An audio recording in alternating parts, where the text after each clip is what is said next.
A better way to do student loan debt forgiveness. Hi, I'm John McNeil, and this is the Invest Strong Network. Welcome. Recently, President Biden, via executive order, constructed a program of student loan debt forgiveness. Now, he had been pushed in this direction by the progressive Dems, and he made it a center point of his 2020 presidential campaign. So people were excited when Mr. Biden rolled out the idea, his official program for student loan debt forgiveness. However, upon examination of the program, one could certainly see how this could have been done better, and in fact, much, much better.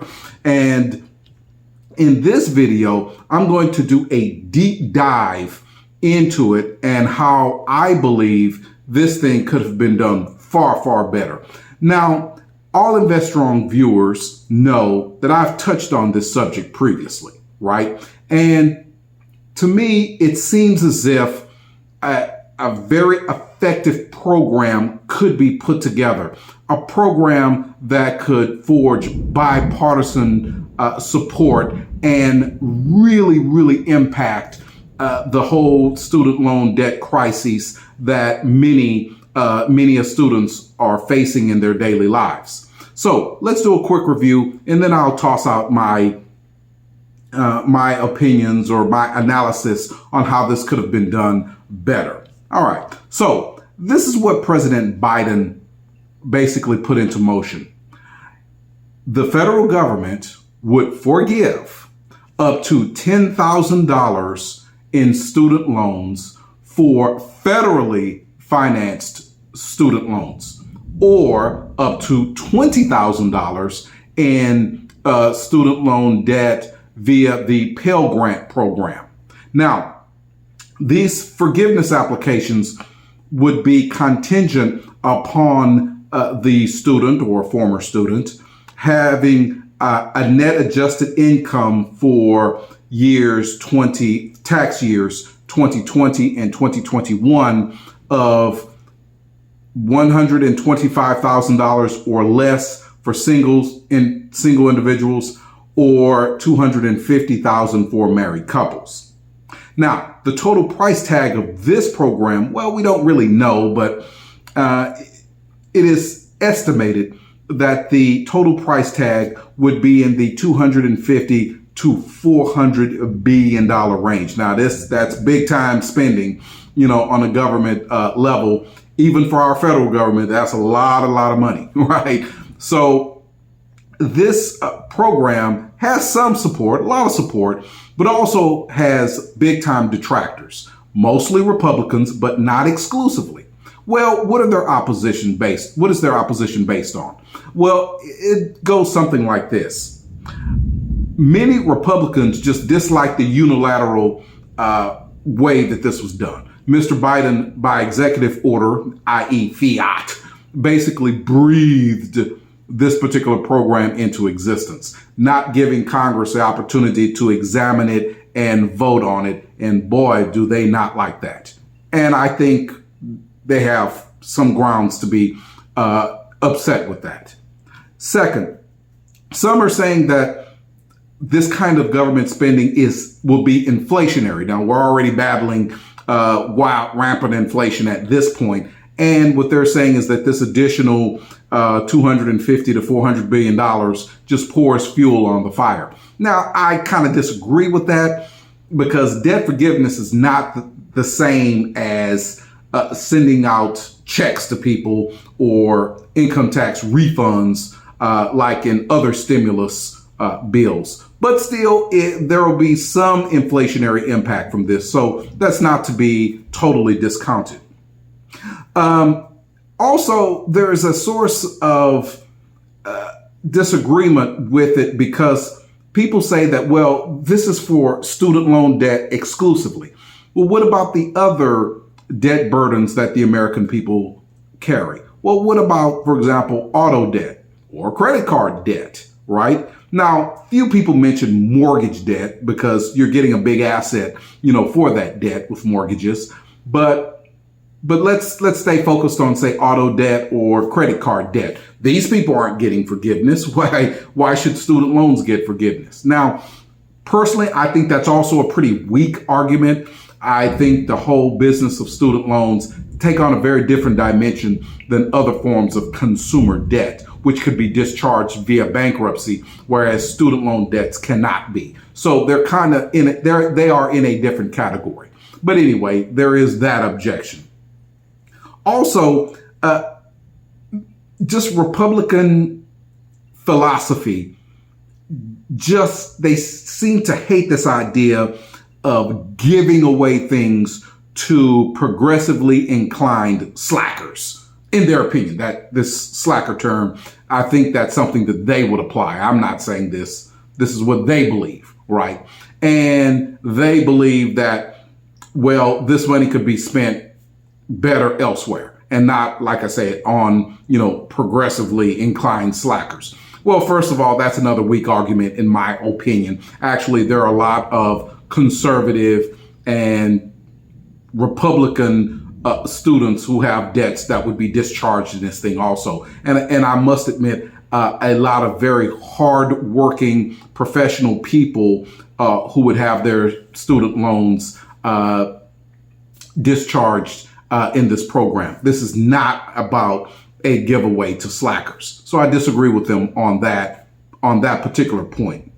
Also, there are people that are complaining that this program does nothing to solve the key issue with the whole financing of higher education, and that is the increasingly expensive cost of a college degree or college courses. Now, that is true. This particular bill does nothing to do that.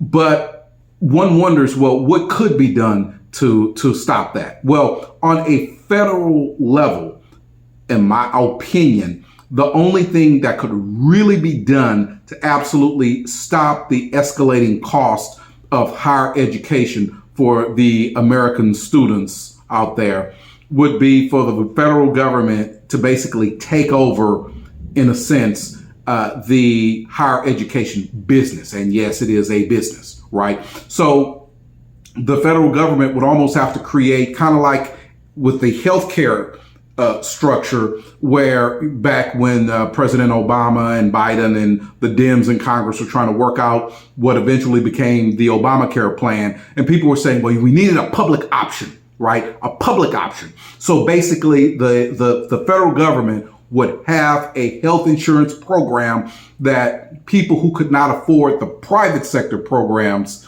could enlist in, and thus provide just about everyone access to affordable health care, right? And we could do a similar thing for higher education. Well, that would obviously face a lot of pushback from Republicans and also from people who think that the federal government is already way too big, and now they're constructing the whole federal university system, right?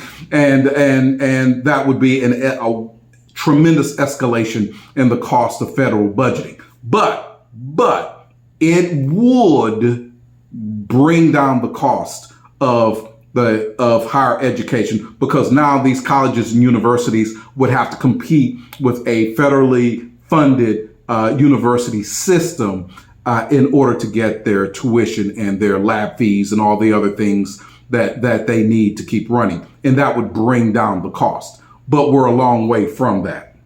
So now, what could have been done to have made this system, this particular project of the Biden administration, better? Well, like I've said repeatedly over the last 2 years, why not tie student loan debt forgiveness to the student volunteering for a community organization, a nonprofit organization, a volunteer fire department, a volunteer constabulary, or something like that, right? See, that way the students are, or former students are, providing value to the community, and the federal government would forgive their debts or a portion of their debts, and you have a real win-win-win situation for everyone. And I think that's something even Republicans could get on board with, right? Because they just, like I mentioned, they hate this whole idea of giving stuff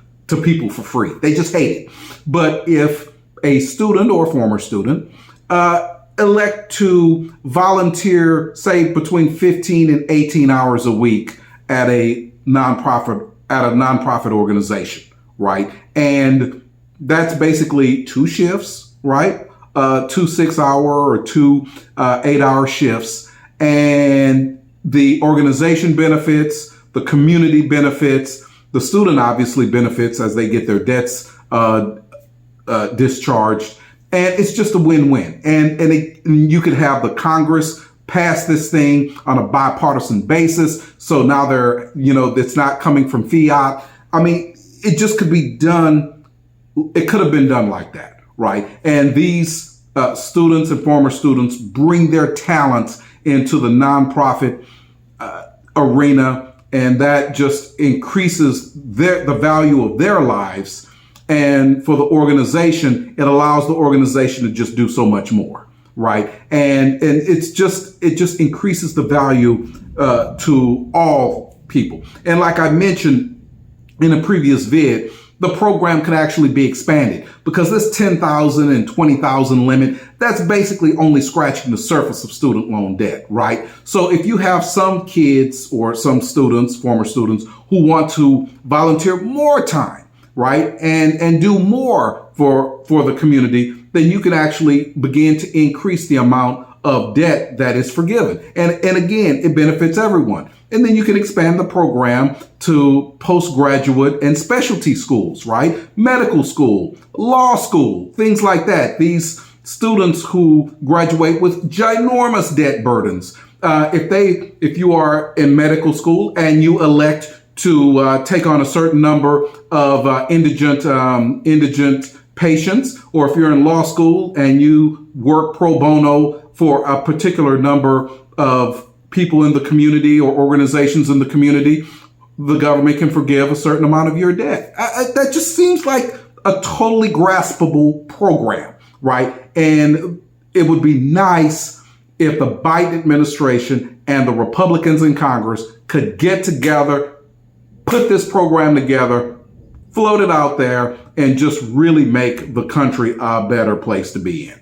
So those are my thoughts for this week. Please, if you agree, or even if you disagree, hit that thumbs up button for me. I'd appreciate it either way. Also, if you have ideas on how student loan debt forgiveness could be made better, man, let me know. Leave a comment. I promise you I'll respond to everyone, right? And also, of course, subscribe! Please subscribe to Invest Strong. So whether you have a degree or not, you can do that for me. All right. Thank you so much, friends, and good blessings.